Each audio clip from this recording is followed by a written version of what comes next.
There comes a moment in life when God pulls back the curtain, and suddenly you see everything clearly. The manipulation, the lies, the emotional traps, all exposed by divine light. Narcissistic abuse doesn't always arrive with a warning. It creeps in silently, disguised as love, wearing the mask of care and affection. Victims find themselves confused, doubting their own reality, wondering if they are the problem. But God sees what human eyes cannot. He watches every tear you cried in secret, every night you questioned your own sanity, every moment your spirit was quietly crushed. When He decides to unmask the narcissist in your life, it is not by accident, it is by divine appointment. His revelation is your rescue. His exposure is your liberation.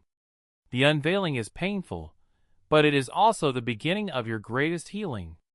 You were never broken, you were simply blinded. And now, the blindfold has been removed. This is not just a story of abuse. This is a story of survival, of faith, and of a God who refused to leave you in the dark. Your journey to empowerment starts the moment you accept what God has already shown you. Narcissistic abuse is one of the most misunderstood forms of emotional trauma in the world today. Unlike physical abuse, it leaves no visible scars, no bruises, no marks that the eye can see. It operates in the shadows of the mind, quietly dismantling a person's sense of self, worth, and reality. Many people who have experienced it struggle to even name what happened to them, because from the outside, everything appeared perfectly normal. The narcissist is a master of appearances, carefully constructing a version of themselves that the world finds charming, generous, and admirable. But behind closed doors, a completely different person exists. The disguise begins long before the damage does. In the early stages, the narcissist presents themselves as everything you ever prayed for. They are attentive, passionate, and seemingly devoted. They speak your love language fluently, mirror your dreams back to you, and make you feel seen in a way you have never felt before. This stage is known as love bombing, an intentional, calculated flood of affection designed to lower your defenses and create deep emotional dependency. It feels like a blessing. It feels like answered prayer. And that is exactly what makes it so dangerous. As time progresses, the mask begins to shift. Slowly and almost imperceptibly, the warmth starts to fade. Criticism replaces compliments. Silence replaces conversation. Confusion replaces clarity. The person who once made you feel like the most important soul in the room now makes you feel invisible, inadequate, and constantly at fault. And yet, because you remember who they were in the beginning, you hold on. You chase that first version of them. You make excuses, you try harder, you shrink yourself, all in the desperate hope of returning to what once felt like love. This is where the trap tightens. The narcissist understands human attachment deeply, even if only instinctively. They know that once emotional bonds are formed, they can be stretched and manipulated without breaking. They introduce cycles of pain and reward. Moments of cruelty followed by brief returns of affection, keeping their victim in a constant state of emotional imbalance. This cycle is not accidental. It is the architecture of control. And within it, the victim begins to lose their grip on reality, constantly questioning their own perceptions, their own memory, their own worth. What makes the disguise so devastatingly effective is that it is not just worn for you, it is worn for everyone. Friends see a different person. Family members see a different person. Even spiritual communities sometimes see a different person. The narcissist carefully manages their public image while privately dismantling yours. When you try to speak your truth, you are met with disbelief, because the person you are describing does not match the one the world has been shown. This isolation of truth is perhaps the cruelest part of the entire experience, being trapped in a reality that no one else can see. But here is what you must understand. A disguise, no matter how perfectly crafted, was never designed to last forever. Every mask has a weight to it. Every false identity carries a fracture point. And there are eyes in this universe that no performance can ever deceive, no charm can ever manipulate, and no carefully constructed image can ever fool. Those eyes belong to God. And unlike the people around you who were charmed by the performance, God was never in the audience. He was never deceived by the smile, the generosity shown in public, or the carefully rehearsed words spoken to maintain an image. While the world applauded the mask, God was looking directly at the heart beneath it. Scripture reminds us that man looks at the outward appearance, but God looks at the heart. This is not simply a poetic truth, it is a protective one. It means that nothing done in darkness, no matter how cleverly hidden, ever escapes his sight. God's exposure of a narcissist rarely arrives in the way we expect. We often pray for dramatic signs, for immediate vindication, for the world to suddenly see what we have been trying to show them all along. But God works with precision, not performance. His revelations are purposeful and perfectly timed. He does not expose a narcissist simply to embarrass them. He exposes them to protect you, to redirect your path, and to prevent further destruction in your life. What feels like a sudden shocking revelation was actually a carefully orchestrated divine intervention that had been in motion long before you ever noticed it. There is something deeply significant about the timing of God's unveiling. He does not reveal too early, before you are ready to receive the truth, and He does not reveal too late, after the damage has become irreversible. He moves in the exact moment when your spirit is strong enough to handle what your eyes are about to see. Many survivors look back and recognize that the moment God exposed the narcissist in their life was also the moment something shifted within them, a quiet but unshakable inner knowing that they could no longer unsee what had been shown to them. That knowing was not coincidence. That was God anchoring the revelation in your spirit so deeply that no manipulation could ever pull you back into blindness. When God exposes a narcissist, He often does it through a series of small but undeniable moments. A lie that does not quite add up. A pattern you can no longer ignore. A conversation overheard.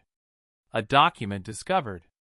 A trusted person who finally speaks a truth they have been holding. These moments can feel random, even insignificant at first. But when you look at them together, they form a picture that is impossible to deny. God rarely uses lightning bolts when a still small voice will do the work more permanently. He speaks through circumstances, through people, through your own awakening instincts, all of it orchestrated by a hand that loves you too much to leave you deceived. What makes this divine exposure so powerful is that it cannot be undone. Human beings can be silenced, manipulated, or discredited. Evidence can be twisted or reframed. But when God plants a revelation in your heart, no amount of gaslighting can uproot it. The narcissist may try to explain it away, to rewrite the narrative, to turn others against your truth, and they may even succeed with some people. But they cannot succeed with you. Because what God has revealed to you was not delivered through human testimony alone. It was confirmed in your spirit, in your gut, in that deep and sacred place within you that only God has access to. And once He speaks there, the noise of manipulation loses its power over you. This is why survivors often describe the moment of God's exposure as both the most painful and the most freeing experience of their lives. Painful because the truth dismantles everything you believed about the relationship, about the person, and sometimes even about yourself. But freeing because you can finally stop fighting your own instincts. You can finally stop defending someone who never deserved your defense. You can finally lay down the exhausting weight of confusion and stand on the solid ground of truth. And it is on that ground, that sacred, God-given ground of truth, that something extraordinary begins to happen inside of you. You begin to realize that the shame you have been carrying was never yours to carry. For so long, the weight of what happened pressed down on you like a verdict, as though the abuse itself was evidence of some deep flaw within you, some fundamental unworthiness that invited mistreatment. You replayed conversations in your mind, searching for what you did wrong, what you should have said differently, how you could have been better, smarter, stronger. The narcissist's voice had become your inner voice, and it was merciless. But as God's truth begins to settle into your spirit, the first thing it dismantles is the lie that any of this was your fault. Narcissists are deliberate in who they choose. Contrary to what many people believe, they do not target the weak, the broken, or the damaged. They target the empathetic, the compassionate, the loyal, and the loving. They seek out people who have an extraordinary capacity to give, to forgive, and to see the best in others, because those are precisely the qualities they intend to exploit. Your kindness was not a weakness. Your willingness to love deeply was not a character flaw. Your desire to hold on and fight for the relationship was not stupidity. These were the most beautiful parts of who you are, and the narcissist recognized their value long before you realized they were being stolen from you. The guilt that survivors carry is one of the most devastating and long-lasting effects of narcissistic abuse. It is not a simple guilt. It is layered, complex, and deeply embedded. There is guilt for staying too long. Guilt for not seeing the signs sooner. Guilt for the impact the situation had on children, on family, on friendships. Guilt for the moments when you fought back, raised your voice, or lost your composure under unbearable pressure. The narcissist carefully cultivated every one of these guilt points, using them as anchors to keep you emotionally tethered even in moments when you tried to break free. Understanding this is not about excusing your imperfections. It is about recognizing that your reactions were responses to an impossible situation, not evidence of your character. God sees the full picture in a way that no human court of opinion ever could. He saw every provocation that preceded your reaction. He saw every boundary that was violated before you finally broke. He saw the version of you that existed before the abuse began, the light that was in you, the joy that was slowly dimmed, the confidence that was systematically eroded. And he saw all the private moments when you chose love over retaliation, patience over anger, prayer over revenge. You were not perfect in this storm. No human being could be. But God does not judge you by your worst moments in the middle of someone else's warfare against your soul. He judges you by the heart that kept trying, kept believing, and kept reaching for something better. There is a profound spiritual truth that many survivors discover on the other side of narcissistic abuse: that their capacity to love was never the problem. The problem was the vessel they poured it into. A heart that loves deeply, that extends grace repeatedly, that refuses to give up on people is not a liability. It is a divine gift. It is the very nature of God reflected in a human being. The enemy understood that, which is why such deliberate effort was made to corrupt it, exhaust it, and convince you to shut it down entirely. The goal was never just to hurt you. The goal was to destroy the gift inside of you by turning it against you. And yet, here you are. Still standing. Still breathing. Still, somewhere beneath all the pain and confusion, still capable of feeling. That survival is not accidental, and it is not simply a result of your own strength, though your strength is undeniable. You are still here because there is a purpose attached to your life that the abuse could not cancel, a calling so significant that even the most calculated attempts to destroy you fell short. The very fact that you made it through what should have broken you completely is itself a message, a declaration that you were covered, protected, and preserved for something far greater than what was done to you. And as that truth begins to take root in your heart, something else begins to stir within you, something that no amount of abuse was ever able to fully extinguish. That something is purpose.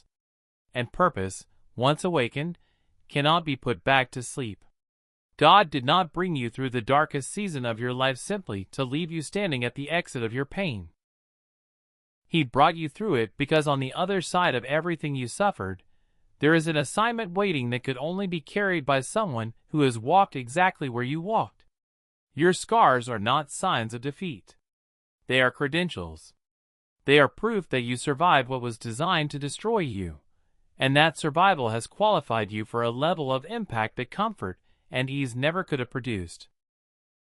Empowerment is not something God offers you as a consolation prize for what you lost. It is the very reason He allowed the unveiling in the first place. Every layer of manipulation that was stripped away was also a layer of false identity being removed. Every lie exposed was replaced by a truth about who you really are. Every chain broken in that season was God's deliberate act of reconstruction, rebuilding you from the inside out into someone who is no longer defined by what was done to them, but by what God has declared over them. You are not the sum of your abuse. You are the sum of your resurrection. And so this is where your story turns. Not ends, turns. Because a story like yours was never meant to conclude in silence or in shame. It was meant to become a voice, a light, a living testimony that walks into rooms and gives other broken people permission to believe that they too can survive, they too can heal, and they too can rise. God exposed the narcissist in your life not just to free you from them, but to free you for something. For purpose. For greatness. For the extraordinary life that was always yours, and is finally, completely, and permanently yours to claim.